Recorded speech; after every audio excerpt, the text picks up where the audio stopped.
Okay. the front of it off. So I need this song takes a little time to spool. Helios. All right. 3, 2, 1. We are live. Hello and welcome back to another episode of CP 2049, a Solid State Society. Tonight with us we have Matt playing Yin and Tet playing Yang. Tonight's episode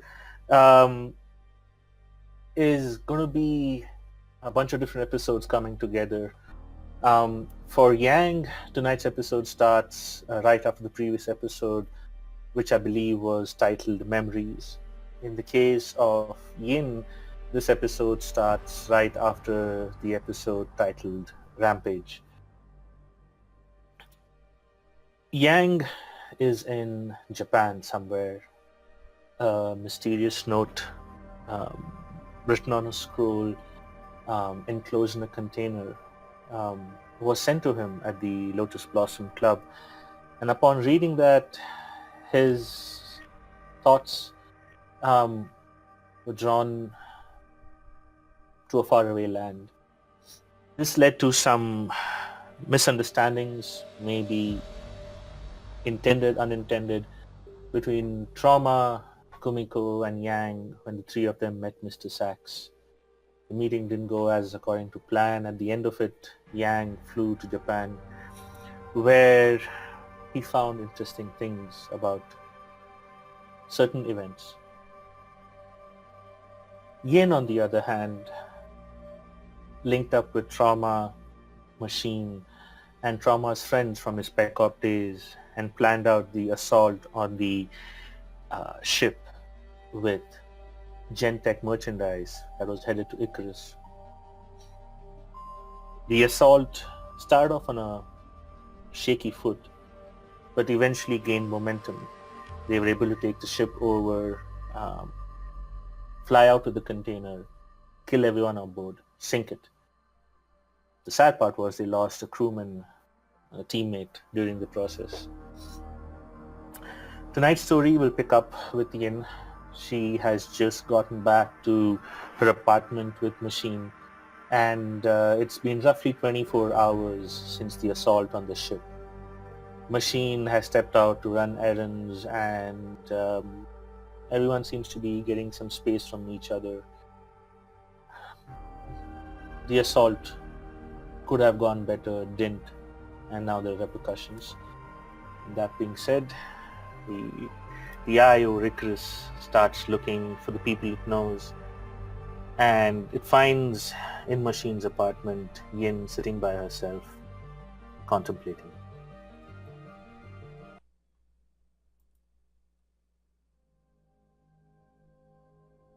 And for the past 24 hours, Ian has been thinking about the assault, thinking about her meeting with Sachs, thinking about the person that looks like her that was on those videos. Person she knew very well, person she maybe believed to be herself. She had no memory of going to Sachs's buildings, getting the bugs, and bugging the place that she has been to only quite a few times. A handful. She mostly sat on the edge of the bed, occasionally going to the bathroom, sitting in the tub, pouring cold water on herself as she attempted to take off the mask, be free of it for only a few moments. She was worried there were lapses in her memory, things that, places that she could not think of, places she's been, thinking if it could be her or someone who looks exactly like her with the same build, same face, same mask, same weaponry. She couldn't think of how anyone could get her likeness, So the thoughts came back to herself. How it was hard to, at this point, trust herself anymore. How she didn't know if it was the after effects of the drugs doing this to her, or something else. As she tried to remain free of the mask, laid claim on her. She sat in the tub, crying, vomiting, pain. Too much until she had to take it again. She tried a few times in that 24-hour span, but nothing ever stuck. She always put the mask back on her face at the end. Always cried. There's a thought, small one. What if she just left her machine, just Chiako and Dean outside of Icarus 1? She did have a lot of the things that she never had when she was young. Father figure. Someone who, well, she hoped loved her unconditionally. Many needs that Ian thought that she had missed out on. She thinks she now has. Unfortunately, due to her own stupidity and her own vices, she's still stuck. So she cries. But eventually, sleep laying claim to her. She went back to her bed, only to be awoken fairly early in the morning. No Dean, but her compad lighting up, an unknown number, unknown text message. She looks down to the compad, holding it up. Are you alive? She was a bit snarky with her combat. I'm not too sure who it was. Of course, you think I can die so easy? And she sent that off. Another message popped up. I need you to get on a plane. Now. Do not tell Machine. Do not tell Komiko. Do not tell Sex. Fly into Kyoto. Leave now. I'll explain everything when you get here. Ian messaged 3 times back. Bit of a panic. What the fuck? Why? What's going on? You're scaring me. What the fuck? Eventually getting the message back. I am one flower, hanging on a steep cliffside. My roots fail. I die. This striking her as something her brother might say based on what was said before about Kamiko staying quiet. She just messaged back, on my way. Before leaving, she sends a quick message to Sax. Goes to the desk, takes out some stationery, something she hadn't used in a while. On it, she writes, I'll be back. I love you. Chi-Chi. And she takes a paper, puts it on her side of the bed before suiting up and heading out.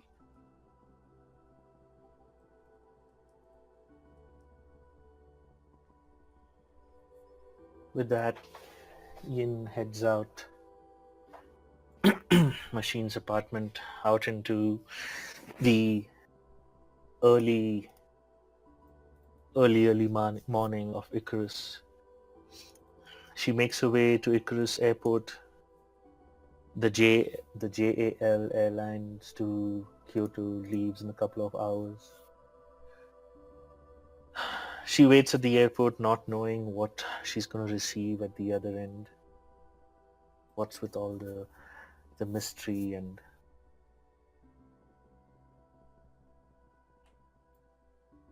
flight takes off on time. The next 10 hours or so are spent in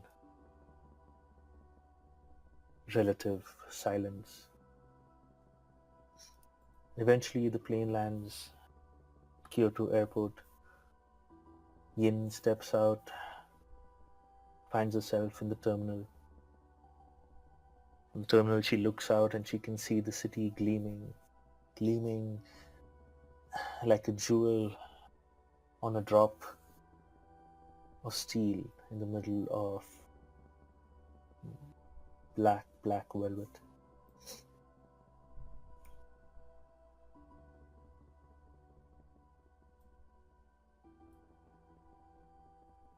As Yin looks around, looking for familiar faces, how does Yin reach out to Yang? Mm. She paces around the airport looking for Yang. At same time, if he's not there, looking for some sort of kiosk where she can get a burner phone, a burner compad, to text the unknown number back. All right. You're able to find a kiosk. They have cheap compads. You're able to buy one for a few credits, and on your compad you turn it on, but you don't connect it to the network. It's in Airplane mode. airplane mode, or whatever the mode is called in 2049. And you send a message to that number. And she sends, "I am here."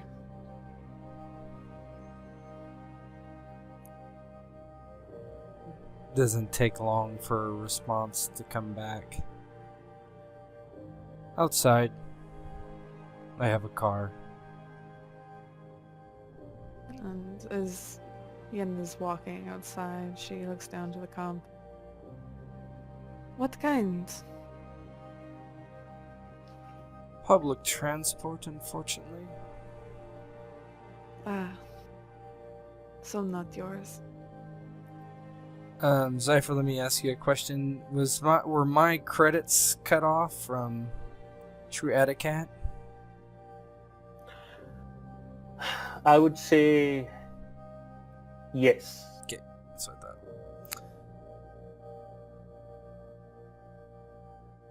I'm standing. Actually, no. Let me rephrase. No, your credits are not cut off. Okay. You still have a stream of money coming through if you wish Okay. to use it. A rental. I thought it would be nice to drive somewhere myself. And Yin sends a smiley face as she exits the airport.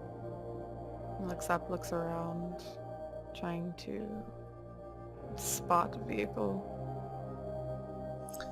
She walks out and sees the pickup areas and sees her brother leaning against a black Mercedes. He has 2 cups in his hand. He looks up at her and gives her a curt nod. Yin comes over, and she does, takes off the mask, clasping it to her hip. She approaches Yang, nods to him. "So, why am I here?"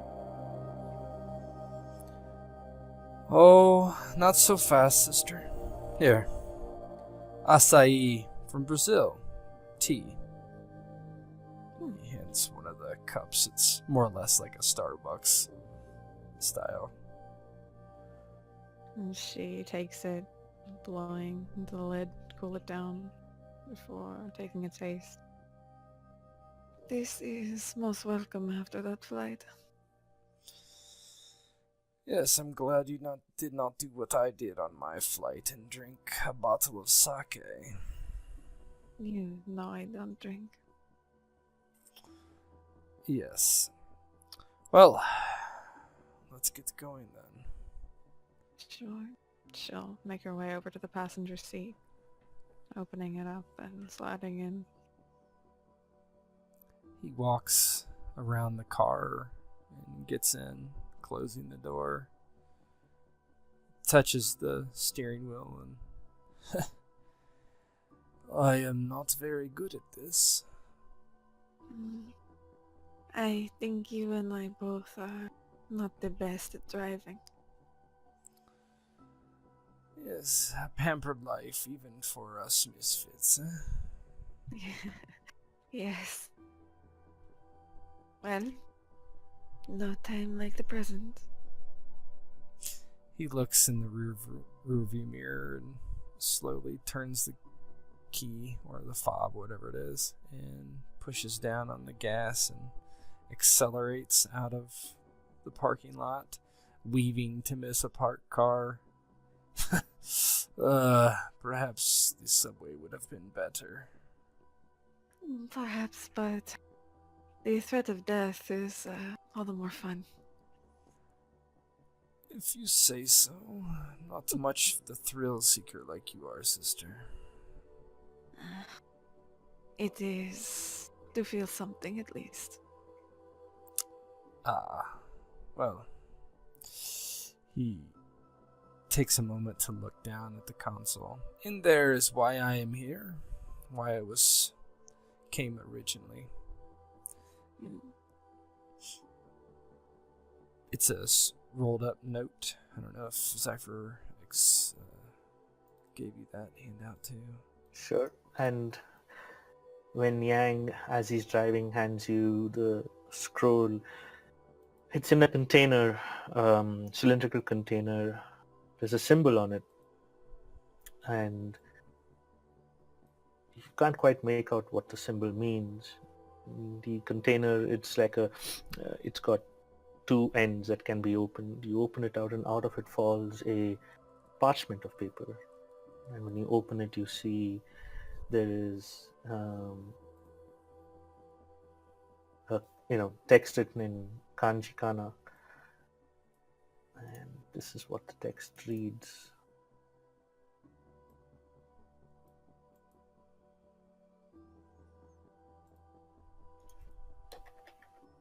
And Ian unrolls the piece of paper, looking down at her.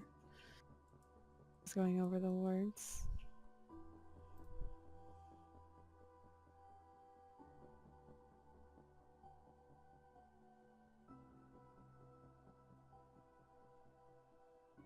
The White Mountain. She looks up to Hero.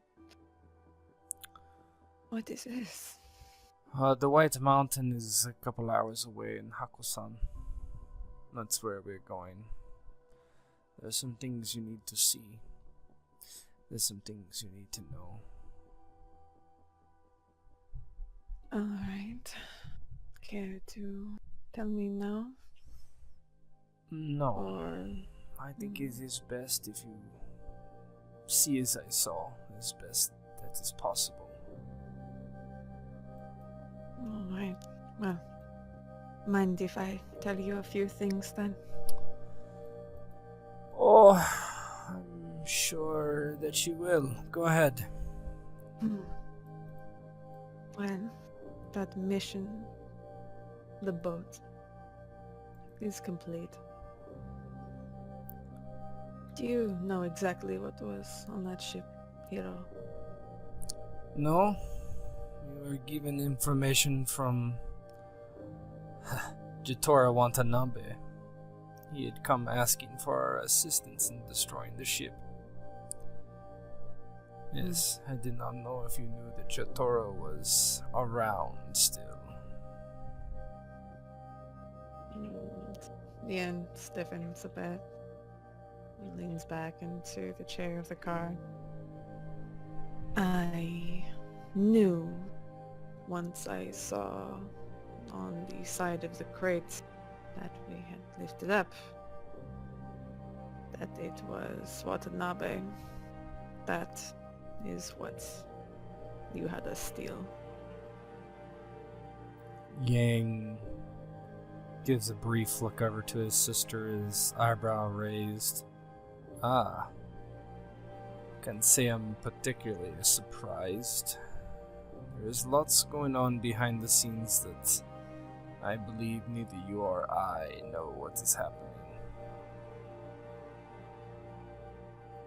So, you were saying Yotaro was in on this? Yes, he's the one who gave us all the information, who contacted us. He came to Kumiko's office, even.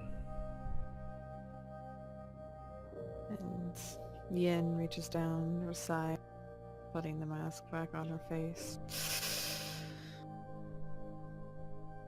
He came back. Was he... She'll look over at Yang. Upset. Oh, he was not particularly kind. He and I will never be friends, if that is what you mean. I don't believe he is particularly upset with you, though, if that is what you care about. Partially.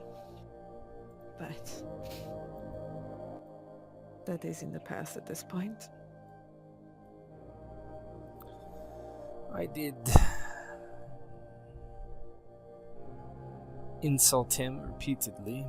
I could not help myself at the time. I suppose I made a mistake. Not my first, certainly, and not my last, apparently. And Ian takes off her mask. Below it is a bit of a smirk. What happened to the push it down? Well, when water rises, how do you push it down? You can use anything you have to do it, but there is always a crack. And when there is one crack, more will come. When your foundation begins to break. She'll look back to the road. Well, I see some progress in you at least. Not fully full of rage, are you? I do not know. It is not that I am not filled with rage, but it is focused. You will see.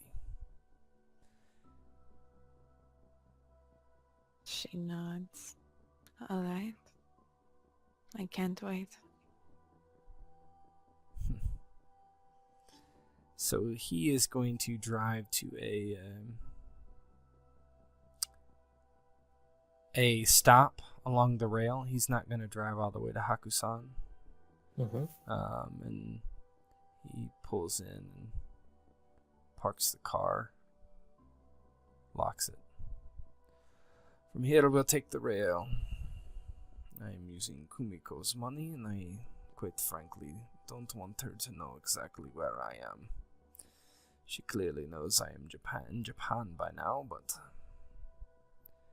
this is for you and I. I hope you listened to me and did not tell anyone else. Yin shakes her head. No, I told Sax that I would be. So much has happened. I would be hunting apparently a doppelganger of myself that has been framing me for things, and I told Machine I would be back. A doppelganger? What do you mean? Well,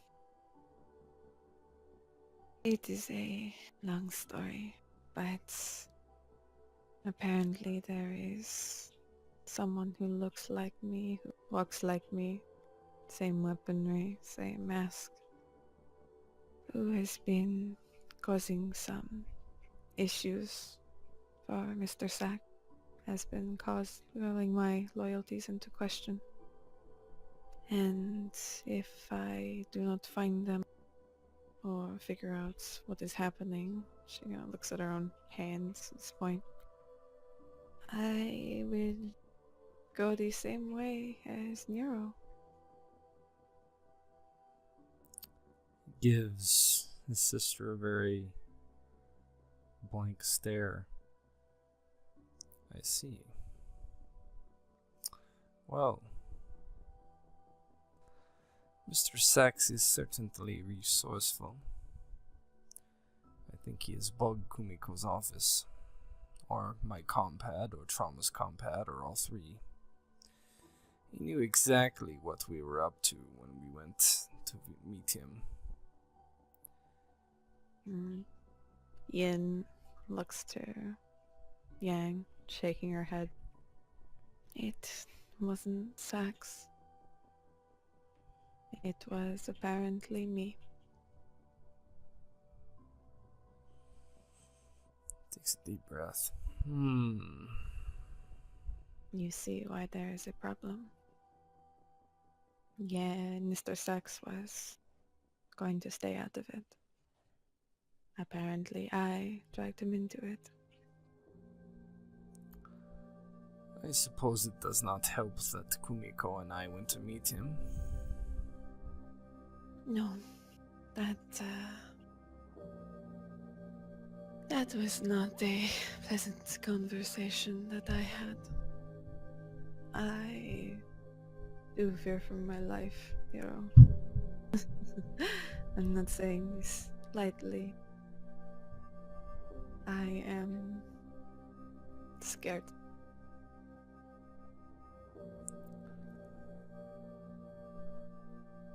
Huh. Well, I think that is good, in a way. Oh. It means you are not so addled from your drugs that you are thinking almost clearly. I have been trying to think more clearly as of late. It is hard. Let me try to grant you some more clarity, sister. Come. The train is leaving soon. Okay. Yin follows quickly behind Yang. He has his briefcase with him, with his sword in it. I'm guessing Yin probably has something similar. Mm-hmm. But he's walking with this cup of, similar Starbucks coffee, looking very touristy, and just not something he would usually do. He's wearing a button-down shirt with no tie, and he's wearing jeans actually instead of slacks. He steps into the car after it looks like he's already arranged this ticket. Steps into the car, and they have a boxed, small, private compartment that he's paid by his own credits. He sits down into the corner, leaning back and sighing. It will be a couple hours yet if you want to get some rest. There's a bench nearby. He nods towards. Ian nods, goes over the bench and lays down on it, looking over to Yang. I am glad we're not fighting for once. For once. For now. Gives her a very small smirk. Everything would change. I don't know if it's for the better. Man, it can't get much worse than it already is. Well, for that I can agree. At least we shall have some perspective. Together. Rest now. We'll be there soon. It nods, putting the mask back on her face and closing her eyes.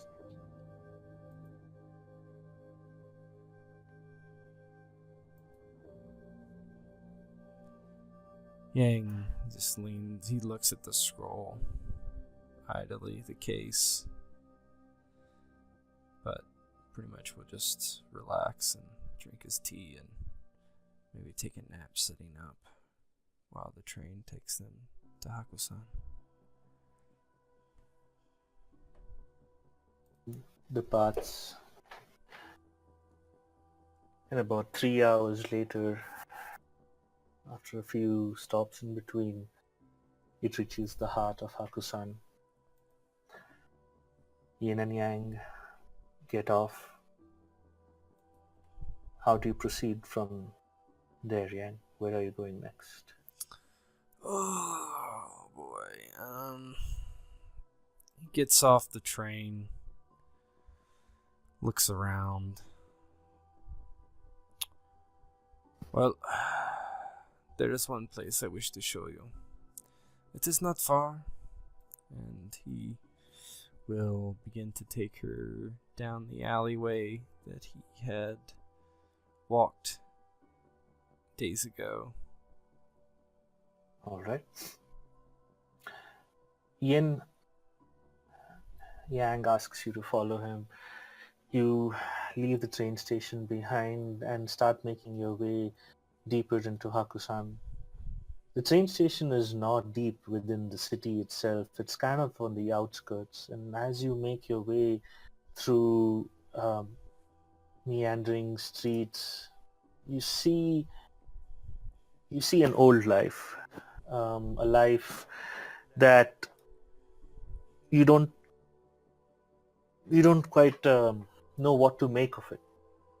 From the glitz and the glam, the neon lights, the harsh tones, smells, sounds of Icarus One, you are now in a place of what looks like calm, what seems like calm. People are about, but everyone is quiet, minding their own business. Shops are open. People are doing, going about their way.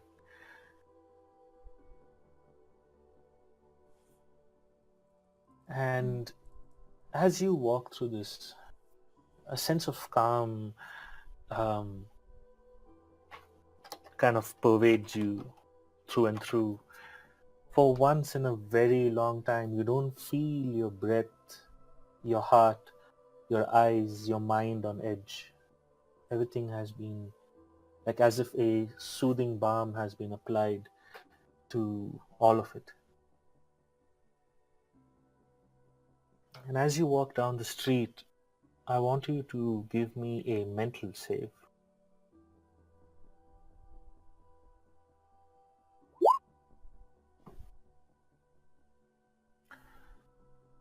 Yang is a few, he's maybe a couple of feet ahead of you.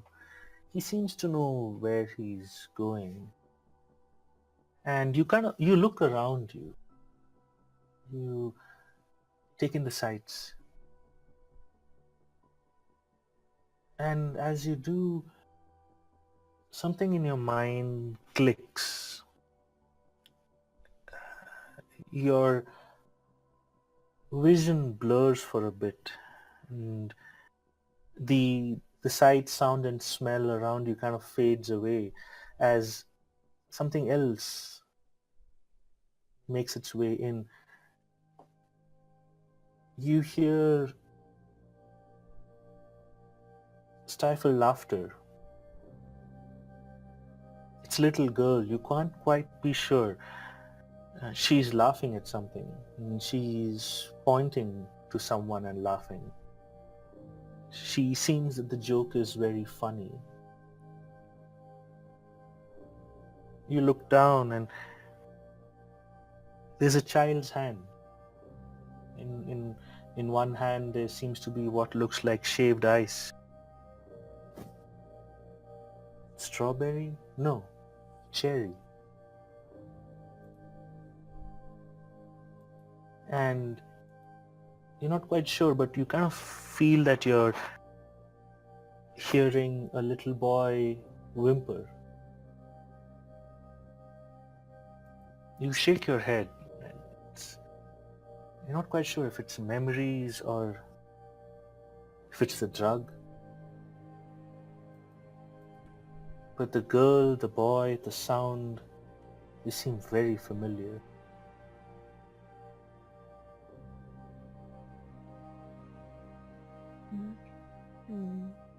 Yin. Shaking her head, shaking out of it. She looks around with wide eyes, taking off the mask again, laying to her side. She's standing there in the middle of the street, looking around. And she looks towards where Hero was. This feeling of guilt coming upon her.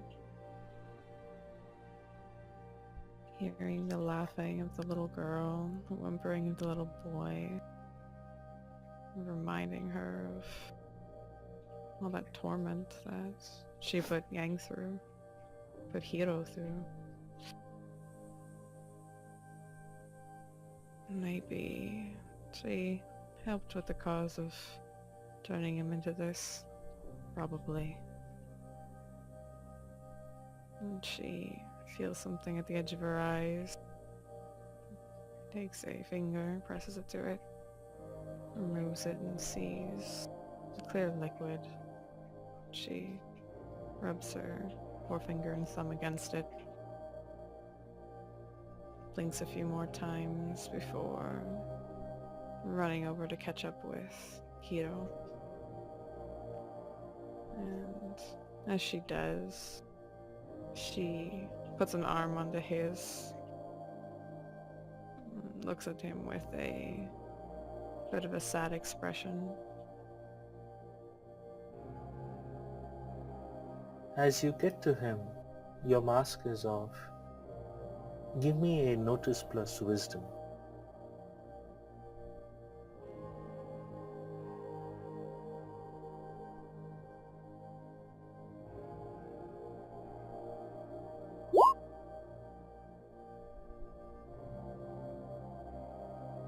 You feel that you pass by a store that seems very familiar. Just as you're about to get to Yang, you stop and you look to your right. There's a store that's selling candy, fruitcakes, shaved ice. And behind the store is a very, very old lady. And your eyes lock. You look at her, she looks at you. And you can't help but notice that her eyes kind of light up. They widen as she catches the full image of your face. There is definitely recognition in her eyes. Then she shakes herself and goes back to what she's doing.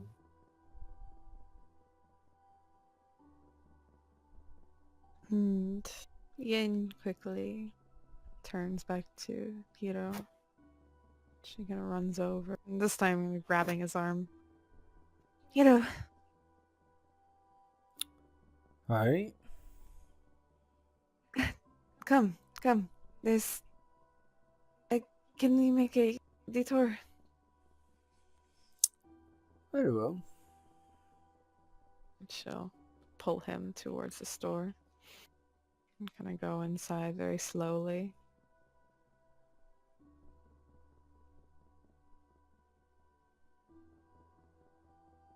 And she'll walk up to the front counter. Hello. The lady looks up at you. She widens her eyes. No, no, it can't be. And she runs off inside. What? Yin pauses, face kind of falling a bit. And she looks over to Hiro. I'm sorry. He shrugs. We'll come back later. Okay. We're in no hurry. Time stands She still, nods. as you can see. It really does. And kind of looks down at herself. She's still wearing... She doesn't really blend into this environment very much. Her outfit is very much Icarus one. There's lots of leather strapping, tight bodysuit, tight pants. She looks over at Hiro. If we have time, I should maybe look like a tourist. You do, actually. Oh, You definitely do not look like you're from here. I'm glad they stick out. After this, we'll stop by a shop if you want. My treat. Yes. Well, Kumi. Oh, I should not. My treat, I guess. Come, let me show you inside before. Of course. She'll follow Hiro's lead, occasionally glancing back at the shop. He walks up to the door, pulls out a set of keys, places them in a padlock, and pulls it free. This is the first place I visited when I came to Hakusan. So, are you ready to see something? I do not know how much you will remember it, but I did. And it seems I've been seeing a few things already. Sure. He pulls the door open. After you. She hesitates for about a moment before entering the door before Yang. Yang enters behind her and closes the door. Ignore the poor repairs. I am not much of a handyman. She steps forward, looking around, looking at how ruined it is. Change the scene, Zyver. You there, Rex? There you go. Yeah, sorry. I was... They're good.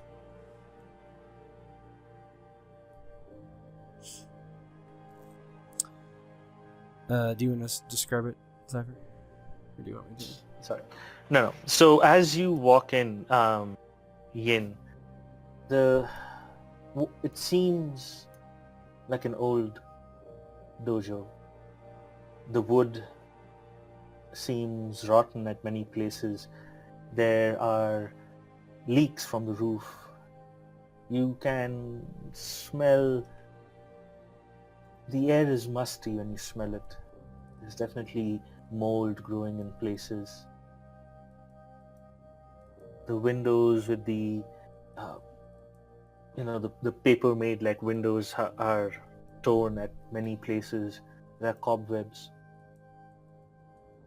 In the distance you see large bamboo canes polished to a shine with a curve to them. There seems to be armor lying around, but they seem to all rusted, broken. Give me a mental save.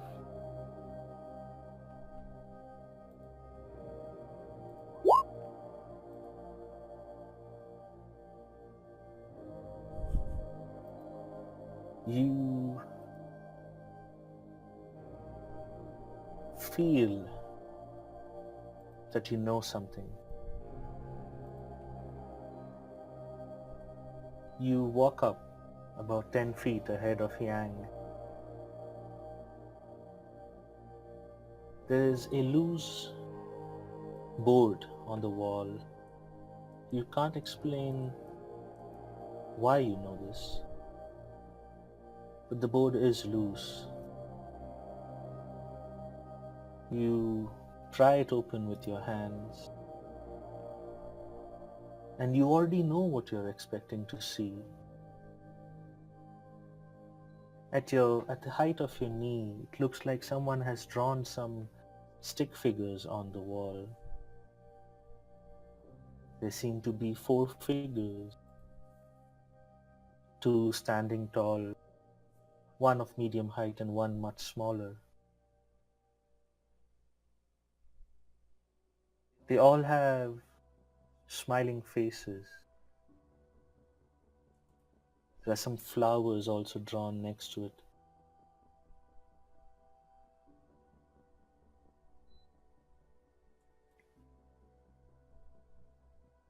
And Ian leans down. She gets on her knees to look at the picture. Looks at the happy faces on the characters. Looks back up to Yang. Was this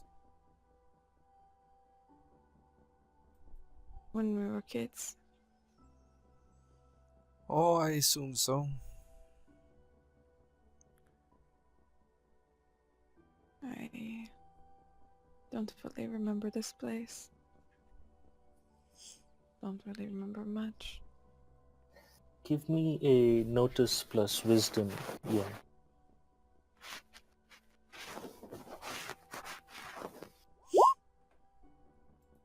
Perfect. As you have bent down, Yang is about 10 feet behind you, and you're touching the wall, running your hands over the drawing, and you can see that it's some sort of a crayon that has been used. Lots of pinks and reds. And as you're running your fingers over it, you feel something is off. And you instinctively tuck and roll a few feet away as a large wooden sword comes crashing down on that place. Remember! Remember your training, child. Yang walks over to a post and leans against it. This is my friend. I call him Machine because, well, he is a machine, and I thought it was funny. Ian narrows her eyes. How close is one of those poles there? Sparring poles. It's not close enough. Remember. Remember your place in the dojo. Stand guard. And it comes back at you again with slice. And Yin attempts to dodge. She tries to get closer to one of the weapons. Oh. And as you are trying to decide what weapon to go for, forgetting that you have one with you, the sword comes crashing down on your shoulder, and you can feel that it doesn't cut into your skin, doesn't cut open your armor, but it definitely bludgeons you as it hits on your shoulder. Do you not have a weapon? Prepare! And it comes down again with a second strike. Yeah, she'll... Oh. She'll roll out of the way of that one, and she'll pull out her small blade.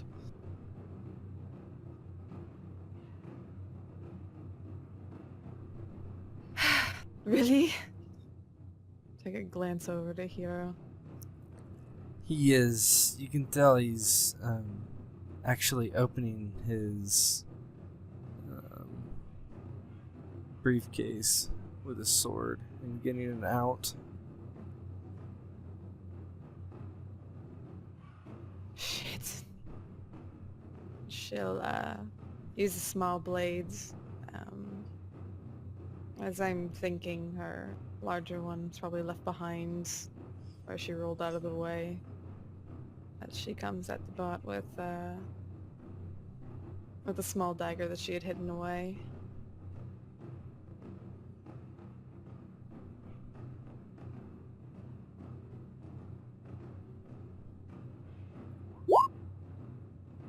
Nice.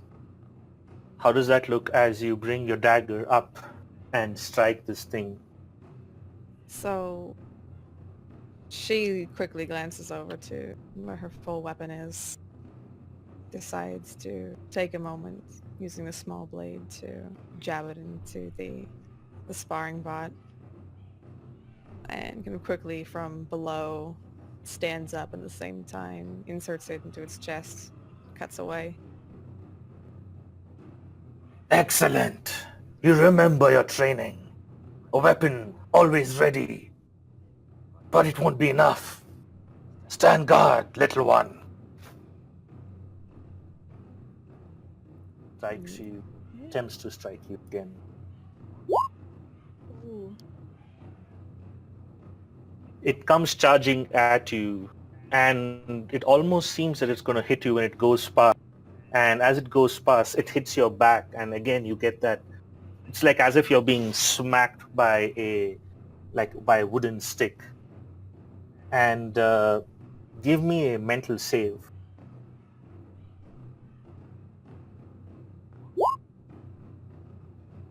Nice.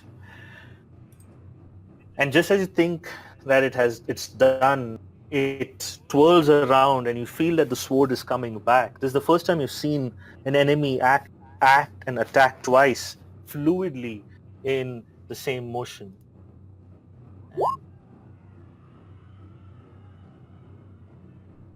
But given that your skill with the sword and the amount of fights you have been, you are a little mentally prepared for the second strike, and you kind of duck out of the way as it kind of goes over your head harmlessly. And Yin is gonna roll out of the way. As you roll, Yang yells, "Chuckle, here!" And he throws his katana towards you, underhanded in the sheath. And she'll grab it out of the air. And as she unsheaths it, she'll use the same motion to attack the bots again.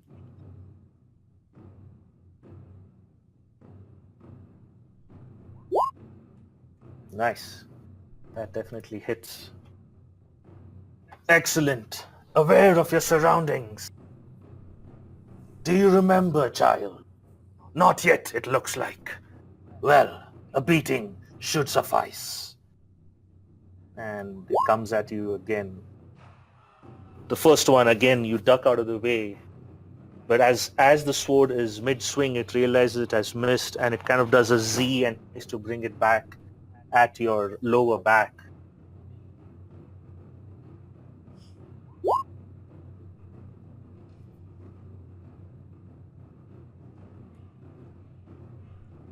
Give me a mental save.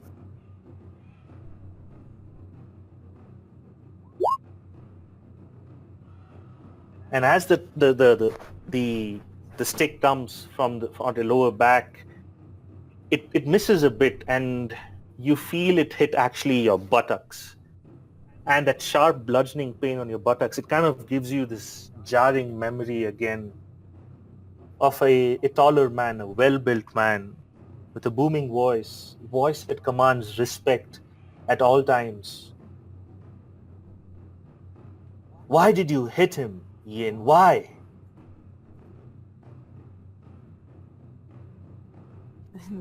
Ian is gonna reel back in that memory. Take a few steps back. Maybe a bit off balance. Shit. Again, she'll make a quick glance to Yang before narrowing her gaze and going after the bot again. He takes a drink of his tea.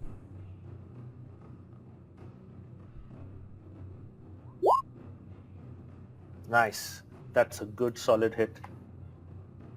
As she comes in and weaves from below and kind of using motion of kind of going to the left and feinting to the right as she quickly kind of jabs it again in the left thigh, moving to its side. I'm starting to remember something. It's my dislike for you. And the bot's like, yes, remember, you were taught the first. You were taught the art. You seem to have forgotten, gone on your ill ways. And it comes at you again. 2 attacks. First one, you know it's coming and you skip out of it. The second one, and now it knows you're going to skip the first one. It kind of makes a feint attack, giving you that, that fake sense of Safety. accomplishment, safety. And then as soon as you think you've skipped it, the second one comes and hits your left shoulder. And as it hits, you get another memory. You were meant to protect him, Yin, not beat him. The eldest protects. Again, it's the booming voice, and the voice seems to be coming from the back of your mind. You can't quite put a face to the voice. You can't quite put a name to that voice. But that voice does stir up a lot of memories, memories of anger, memories of resentment, memories of fear, but also at the same time memories of respect, memories of love. She again kind of holds the back of her head and quickly kind of drops her arms. Ugh! This I was meant to protect. Had I failed. And I don't know if it's possible, she's going to attempt to kind of fake out the Sparbot. Basically look like she's going to attack with the sword, but instead throw the small dagger at it. I don't know if I can make a stealth check for that. Oh yeah, go ahead. Give me a stealth plus charisma. Actually, no, give me a stealth plus dexterity based on the attack you're doing. Ooh. Nice. Take a plus 2 to your next attack. So with the dagger, because of the assassin, any attacks made from stealth can't miss. Nice. So roll small. Yep, roll small. Nice. Yeah, she... Oh, awesome. That's exactly what you needed. Yeah, so she, in their aggravation, with her, she actually tosses the blade to her left hand, looking like she's about to strike. And then with that kind of distraction of swapping hand, takes her right hand quickly down, produces a blade almost instantaneously, and chucks it into the skull of the Sparbot. And the blade goes right through the that face mask. You can see that even the metal of the face mask is old like this place, and with the sheer force and skill you threw, the metal cuts through just enough to embed itself back into the circuitry as the voice, which has been metallic but also human-like, starts like fading and the bot crumples to its knees. You remember,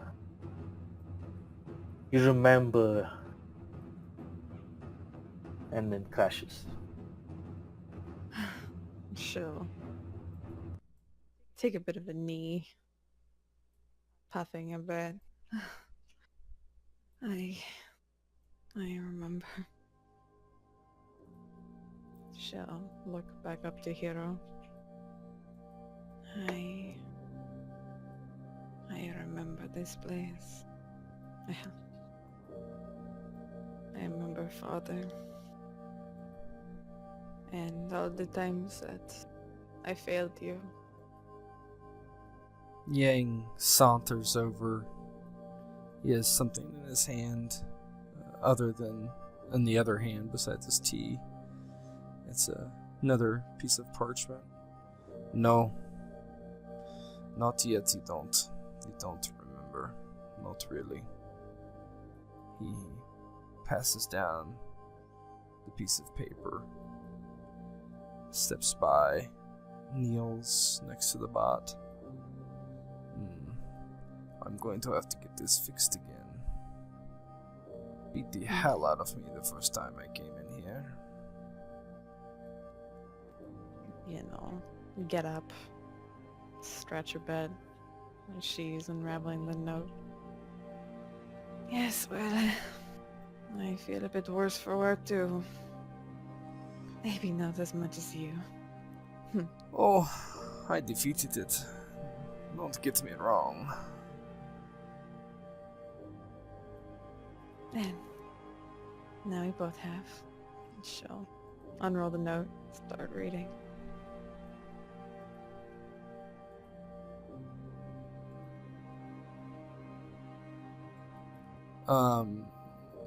Zypher, do you wanna... It's the address. Sure. Yin, you see that it's a location. You pull out your burner compad and you hit the location and you see that it is a dwelling, a house in the center of the city.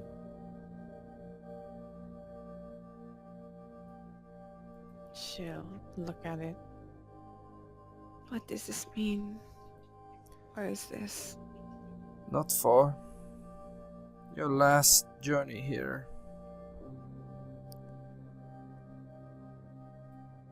The last of your memories that you'll need to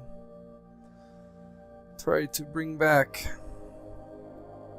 This is where I'm staying. And I've tried so hard to block out many memories. Guess I can summon them back now.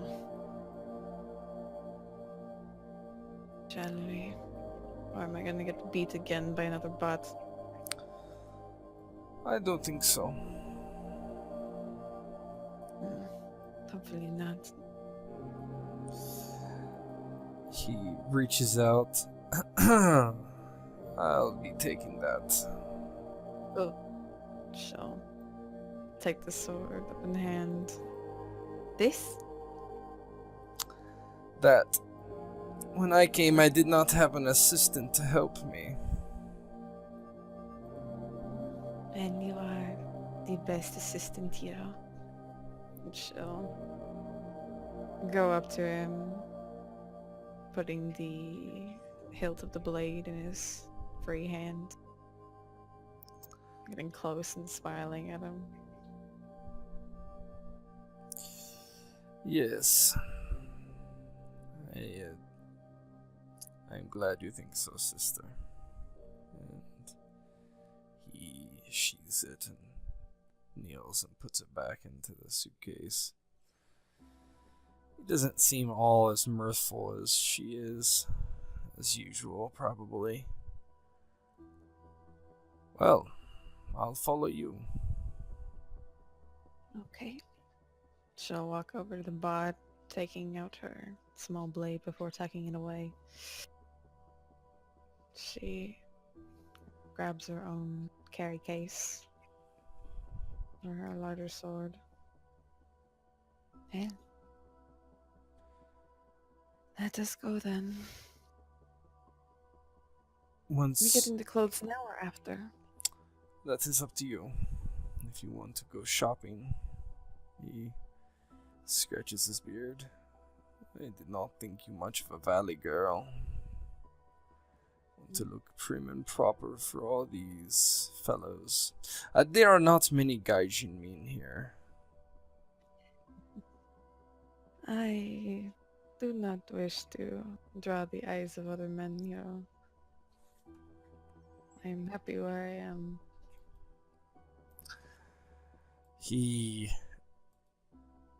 As he's locking the door, he smiles to himself. It's unclear if Yen sees him, but he turns around and the smile fades slightly. I am joking. Oh. Haven't you ever heard me jest before? Probably not. Barely. You can see a large smile spreading across Yin's face. But I like it. It feels unnatural. He frowns again. Ah, there's the hero now. Come on, sister. Of course, mother. She'll make her way out. You can go shopping after. I'm curious now. More scared, but curious. I think... Yes. Anyway, come on. He lets her lead based on the compad's GPS, but he would walk very close, knows where he's going clearly. Yin's mostly looking down at her compass, following the directions, but also kind of taking in the area as she goes. Maybe straying a little bit off course before looking back. Oh, this Vegas. In about 15-20 minutes of walking, you reach the more densely populated, the more urban parts of Hakusan. And you're looking around and none of the new buildings make any impact on you. You're looking at the compad, you're looking at the road signs, you're just making sure that you're not straying too far away. And then you see it in the distance, in the center of the town. A big, large building. Old, ancient, compared to everything that's built around it. You can't explain it, but there's something in the way that building stands, something, the way it's built, it draws you. Even if you didn't want to go there, you feel your feet walking towards it. You look back at Yang, expressionless, but he's looking at every expression on your face. You look back at the building. You think you see a little girl running on the parapets, running among the balconies on the top floor. You think you see a little girl almost fall off as she's balancing along the ramparts, but you're not quite sure. You continue towards the house, Yang not very far away. You start climbing the steps. You feel something and you look down, but your hands are empty. But for some reason you feel your hands are much smaller, pinker, softer. And then a larger, more powerful male hand comes and holds it. Can't place the voice again, but the voice says, "We are home, Yin." And you continue to walk up the stairs. You get to the door, you run your hands along it. Heavy wood with large brass studs. You run your hands over the studs, you feel the cool metal feeling, but it's not your adult hand that feels it, it's child's hand, and to the child that each stud seems huge, massive, the size of a basketball almost. You don't bother to knock, you just push the door open. You walk in, you look around. The carpet's got this suede color to it. Everything is in its right place. You see a vase, and it's got cracks all over it. You remember a little girl running around, and you can't see the little girl's face. You can't remember what are the circumstances. You go past a few rooms. Some rooms, there are no memories, and in the others, it's full of it. A girl and a small male child playing. In other, there's a girl chasing after a male child. In the other, the male child is chasing after the girl. And finally, you come to that room where all you can hear is sobbing. Please stop, sister, please stop. No, no. And you can hear thwack, thwack.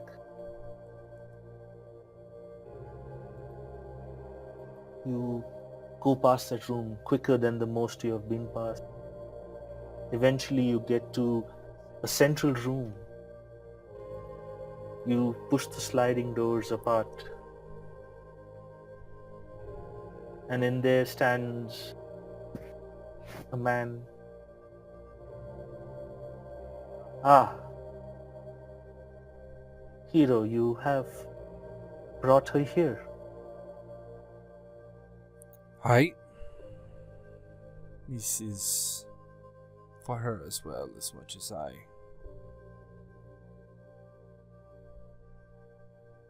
Do you remember me, Chiako? And Yin will look over the man, trying hard to remember. It's just a well of emotion right now, and she's taking these sharp intakes of breath. She shakes her head. No. I don't think so. Ah, you don't remember this? And he points to his right face, the scars on his face. You don't remember practicing, and one evening your rage getting the better of you.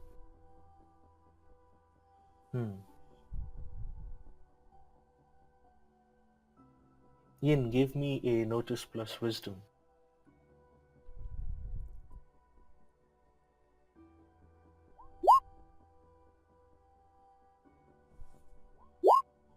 Remember not this place, not this room. I remember many rooms in this place. Many memories.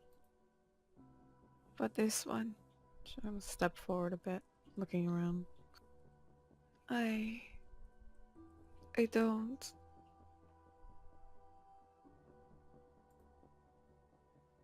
Ah, I was hoping you would, but I guess some of your memories, guilt cannot help you recover them. This is where you were trained, Yin. This is where you were trained and groomed to be what you were supposed to be. This is also the place where you were punished for your deeds.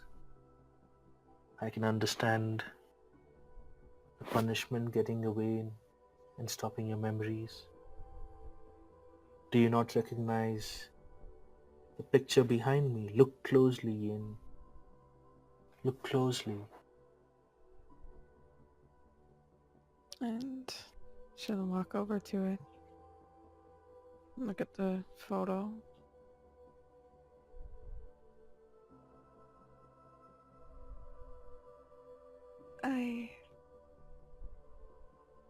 I don't. I don't know. And you look at the photo and you turn around to the man at the center of the room. And as you say, I don't know, somewhere in your memory here, Why are you so disappointed in me, Father? Is it because I'm not him?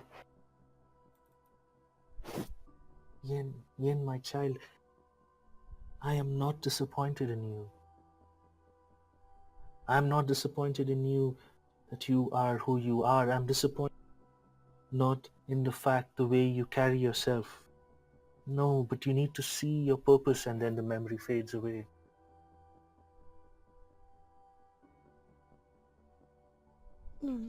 Wait. Just looks back to the photo. Looks back to the man. She shakes her head. I still don't understand. What was I supposed to be? I all The I can man in think the of is center of the room looks to Yang. Show her. Show her.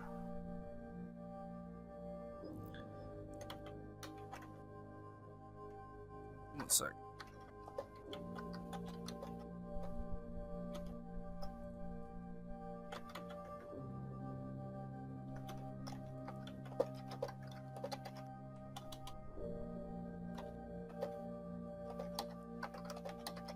Yeah. Yang is standing off the edge of the tatame and says, "That picture, does it look familiar?" it does. There's something about it. He brings up his compad, his burner compad. He passes it over to Yin, kind of tosses it in her direction haphazardly. When she looks at it, it has the Takeda corporate website up, and it's the bio of Hiroda Takeda. Let me ask you, does this man look like our father? Do you actually believe he is our father? He is not, Yin. He is our uncle.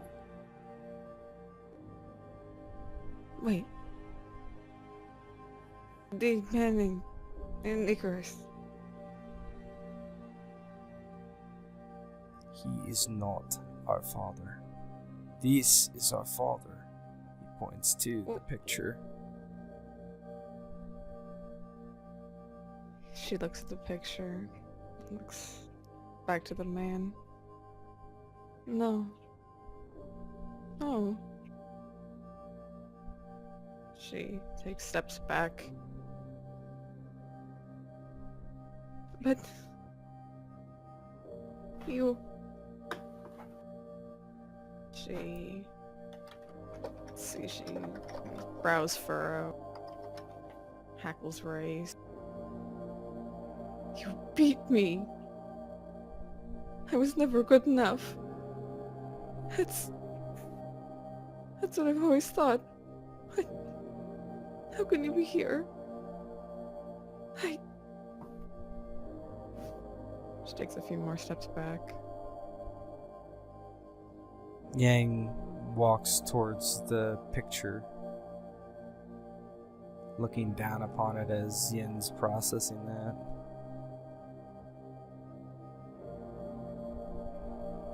Yin, as you see Yang walk over to the picture, for the first time you see it.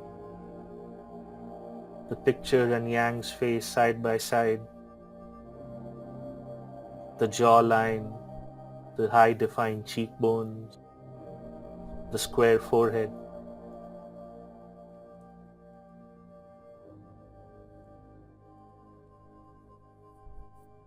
And Yin looks over to Hiro, looks back to the picture, looks back to the man.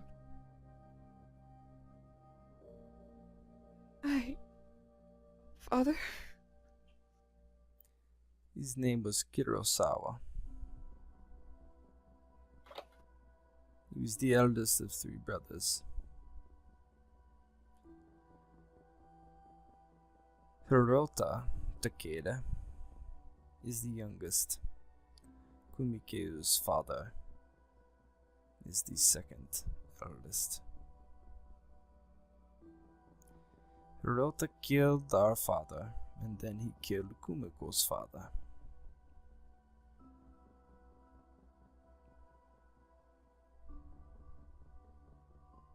Then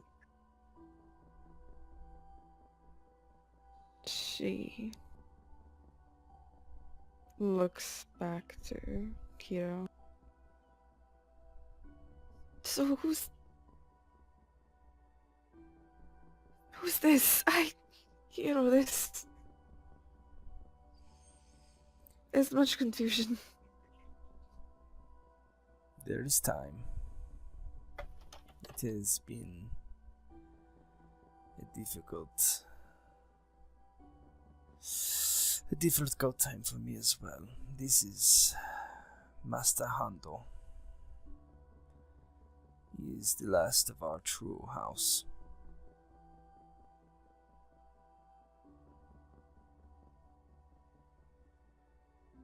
Last. So when did father die? I believe I was a toddler. He looks over to the other guy, not having all the details himself. So you were likely a preteen, 8, 9. I wonder if this mask you wear has clouded your mind to things you do not want to remember.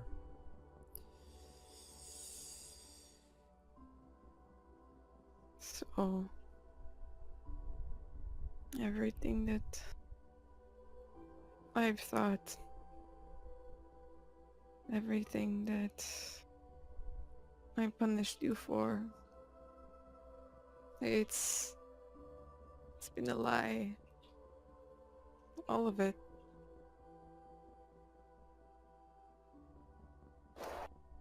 Show her, Yang. Let all of it come back. Show her what's behind those walls.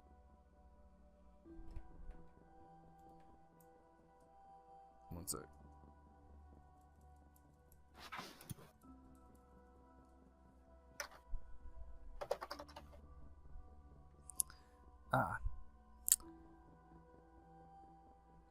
Come. There's something in the courtyard. Ian nods. She stumbles forward a bit, looking back to Master Hando. I'm sorry. No need to be, child. There is much to discuss, but it is easier when your true self speaks to you. She nods. Yes. Yes, of course. She looks back to Kiro. Show me. He pulls back the Soshi screen and walks out into the courtyard.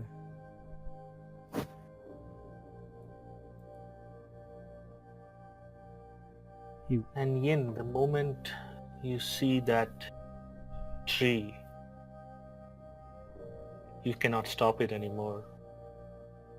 The memories all come flooding back. The drugs are no use. The repression is no use. You do not see Yang anymore. You just have tunnel vision. You're looking at the tree, and at the base of the tree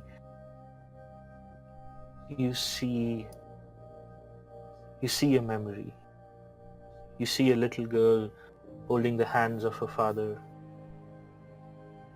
You start walking closer, trying to hear what they're saying. And as you get closer, you hear the words, Yin, You must understand, you are the eldest. The eldest share burdens the younger ones cannot understand. The eldest are always the ones the house must fall back on. The eldest must persevere at whatever cost. The eldest must shelter at whatever cost.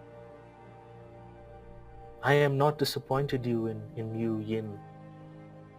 Yes, the rules of our society and the rules of our house we are, but your brother need not be. When he grows older and wiser, things change. I do not look at you as a successor. Yes, I cannot. I am trained not to, but that is my drawback. But when I look at you, I see someone that this house can depend on. There are still people in this world who wish to see us harm, Yin. Yes, I understand you're a child and this is... He kind of gives a sigh. Not everything is as it may seem. Not everyone is as it may seem. Beware the smile that hides the knife. Beware the fist that hides a hug.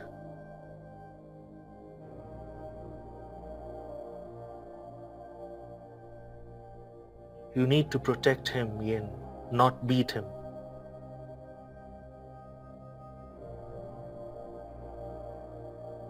He will need wisdom. He will not achieve it. He cannot. He is much younger than you. You will have seen the world before he will.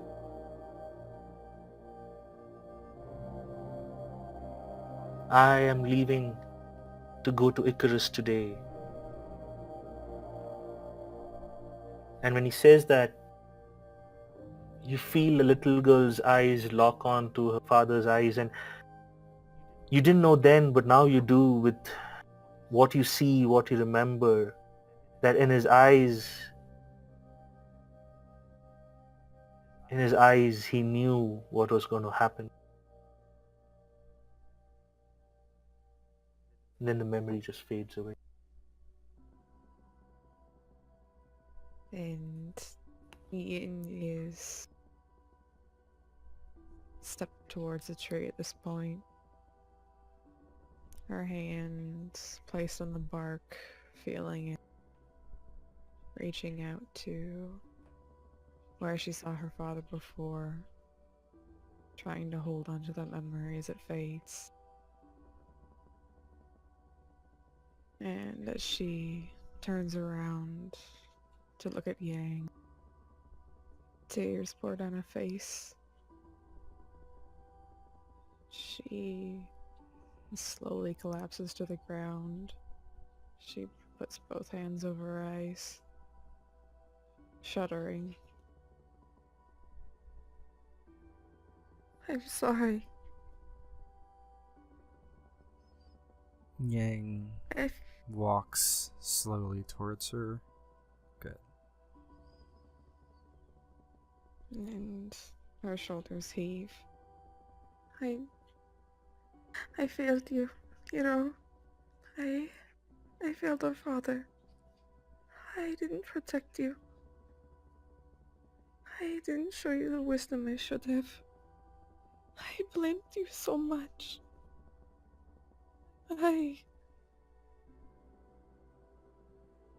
If I could only remember, if I let go of that anger, maybe things could be different. If I listened to father. She looks up to Yang with watery eyes. I'm sorry. Yang kneels before his sister. Sister, listen to me now. This is not your fault. There is one person to blame. My dedication has changed. I do not fight for Kumiko. I do not fight for a rightful heir. I do not fight for hate, even. I fight for the memory of our father. This bastard we have called father for our entire lives, that we remember, sits upon what our father created, defiles his name, takes his children as his own, likely for leverage against someone else, kills both his brothers. I will see him dead, if it is the last thing I do. But sister, you are not to blame for this. Push away your guilt. Do not push it down, but let it fade, never to come back. Let it mix with your tears on the ground and soak into the dirt. Look, he looks up at the tree. I thought of this every day. I did not realize. I thought it was something else, somewhere else. I am not one flower. I am more. My roots are bound with my family. To you, the only family I have left, truly. My roots cannot fail, not easy now, as we both dig deep, together, with one purpose.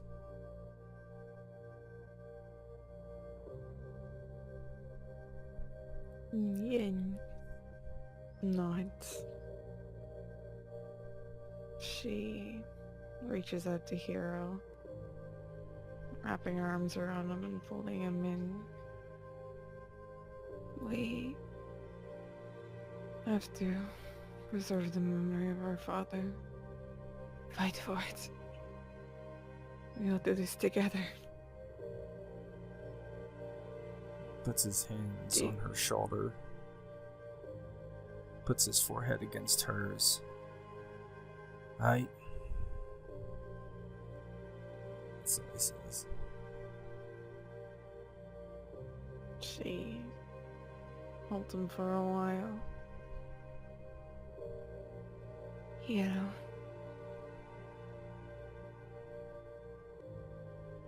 Aye.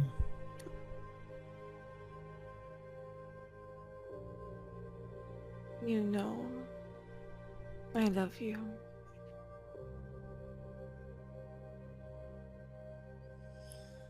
Yes, I know. I love you, sister. Do not worry. She smiles. I don't want to forget anymore. I don't want to forget this. To forget him. Not again. Never again. Never again. Together, you and I, we will win back our freedom. Freedom from drugs. Freedom from hate. We will become our own once again.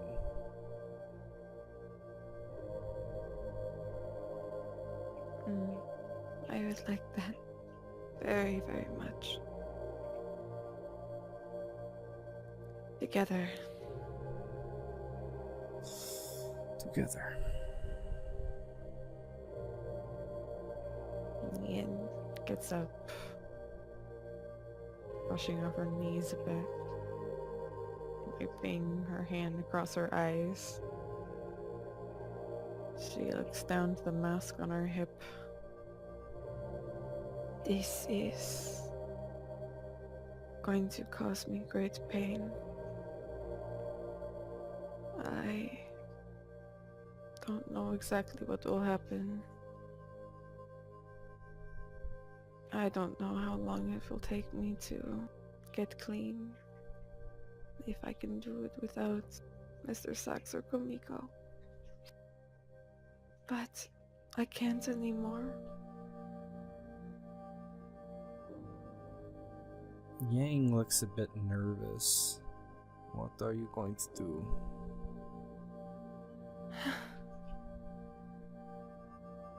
She takes the mask into her hands. I'm gonna destroy it. Wait, sister, wait. I thought you would die. I feel like I'm going to die if I don't use them. I don't know if I will. He looks nervously at her. It is your choice. We cannot let the things that control us have sway any longer. Yin looks down at the mask. Even if I die,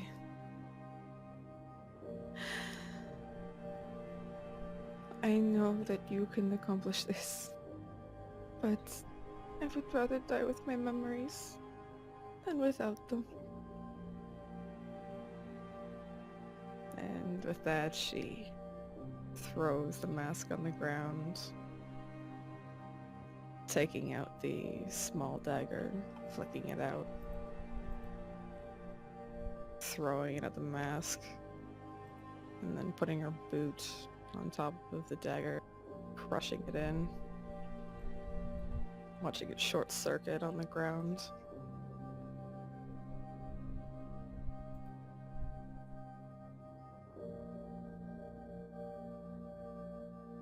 It's... And- Go ahead. No, go ahead. She looks down at it, gives it a few extra stomps for safety. It's done. Whatever happens, happens. Yang steps forward, looks over Yin's shoulder at the mask. I can arrange perhaps medical care. I do not know. I am scared. She looks over to Hiro. I am too. Tell Dean if I have to stay here. Tell him to come to me. Tell him I love him. You can tell that stupid oaf that yourself. Alright. Come, let's go inside. Okay. Perhaps this tea will help. Smiles Yes. at the ridiculousness of that statement. I hear tea tree oils help. She'll smirk a bit. Well, She follows him inside. he walks up the steps, watching her go before him, looking down at his compad, and follows her back inside.